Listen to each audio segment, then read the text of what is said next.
d'opérer son Père par sa parole. Nous allons prier et lever cette parole devant lui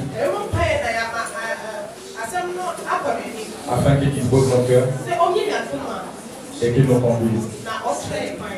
Prions. Seigneur mon Dieu, mon roi, je te bénis, je te rends grâce. Seigneur, maintenant que je vais parler à ton nom, Seigneur Jésus. Seigneur, je ne connais rien. Seigneur, c'est ton esprit qui parle. Seigneur, je m'abandonne à toi afin que ma bouche, Seigneur Jésus, soit sanctifiée par ton sang. Afin que mon cœur, Seigneur, soit sanctifié par ton sang. Afin que mes pensées et mon intelligence s'effacent pour laisser place à ton esprit, l'esprit de vérité. Seigneur, que la parole qui va être proclamée, que la parole qui va être prononcée ne revienne pas à toi si elle n'a pas apporté les effets pour lesquels elle a été prononcée. Seigneur, je m'efface.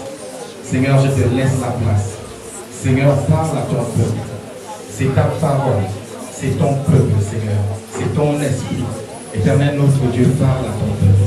Béni sois-tu pour le message que tu vas nous donner encore ce matin et que toute la gloire te revienne, toi qui règnes et vis par Jésus, le Christ, notre Seigneur et Sauveur. Nous avons ainsi prié. Amen. Amen.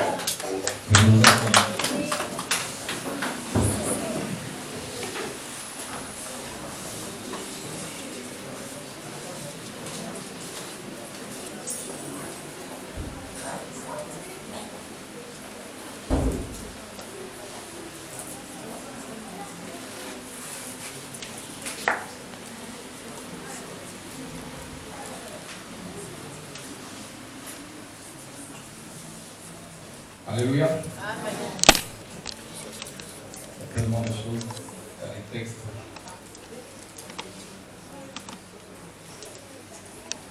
Amen. Amen. Aujourd'hui, nous allons parler de ce que Dieu a mis dans mon cœur. Depuis que nous avons commencé ces temps, je n'ai pas d'autre message que celui qui m'a donné depuis qu'on a commencé.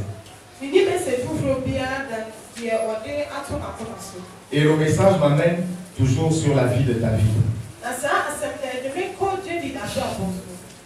C'est sur la vie de David, sur le personnage de David, que Dieu m'a conduit pour ces temps. Donc si vous constatez que je suis toujours dessus, c'est pas moi. Amen. Donc le thème de ce matin, c'est manifeste ta foi. Manifeste ta foi. Et comme nous sommes dans un temps où le Seigneur a donné à son Église la vision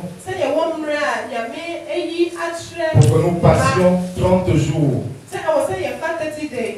dans le jeûne et dans la prière. Mais ces temps ne doivent pas être en vain. Il faut que chacun de nous sorte de ces temps de jeûne avec quelque chose. Et que chacun reconnaisse ce que Dieu a fait pour lui. Alléluia. Chacun de nous connaît l'histoire de David.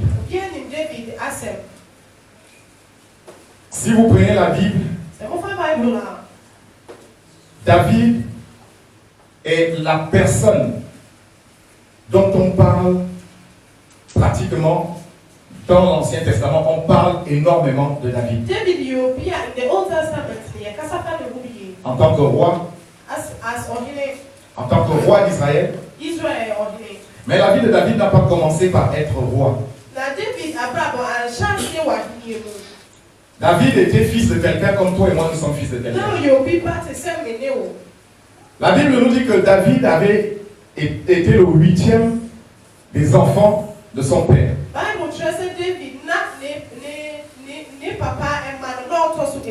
Donc il était le dernier de sa famille. Et puis la Bible nous dit que David est devenu roi d'Israël.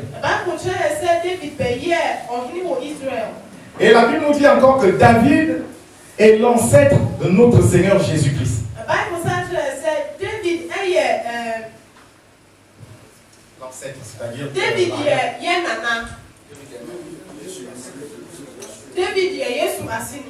Amen. Et lorsque nous regardons dans la vie de David, j'ai remarqué trois points. David était berger. David était musicien. Et nous pouvons déceler le troisième point, David était poète. Alors David était berger parce qu'il gardait le troupeau de son père. Alléluia. Donc on peut penser on peut se dire que c'est une fonction. C'est un travail. Et puis on nous dit que David était musicien. Donc il savait jouer un instrument. Et après on nous dit que David est poète. Et quand nous lisons tous les psaumes, du moins la plupart des psaumes ont été écrits par David. Amen. Et vous allez vous rendre compte que tous ces trois points, Dieu va les utiliser pour amener David là où il veut le placer. Alléluia. David, je vous disais tout à l'heure que c'était le plus jeune de ses frères. Et je vous disais que David était berger. Supposons que c'est son travail. Dieu va utiliser le travail de David pour l'enlever d'une situation à une autre. David est berger. Il garde les brebis de son père.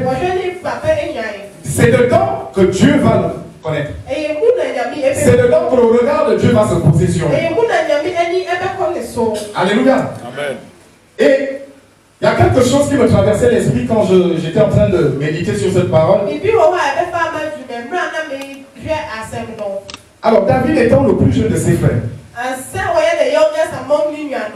on confie un troupeau à David.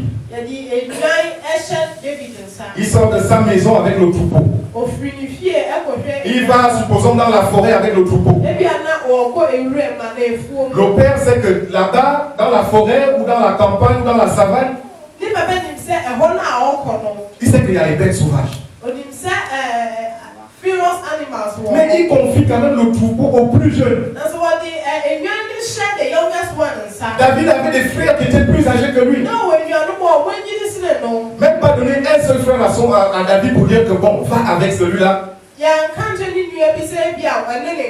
Il va s'accompagner. Et David est parti avec le troupeau. Et c'est derrière ce travail que Dieu va poser son regard sur lui. Alléluia. Amen. En gardant les bergers, les troupeaux, les brebis plutôt, en gardant les brebis, David savait soigner ses brebis. David savait comment leur donner la nourriture. David savait le nombre exact de brebis qu'il y avait dans son troupeau. Amen. Et lorsqu'il conduisait ce troupeau, David avait quelle force? On dit que c'était le plus jeune des enfants d'Isaïe. C'était le plus jeune. Il n'avait aucune force. Mais sa force, c'était sa foi. Alléluia. Alors quand il conduit le troupeau, il savait déjà le nourrir.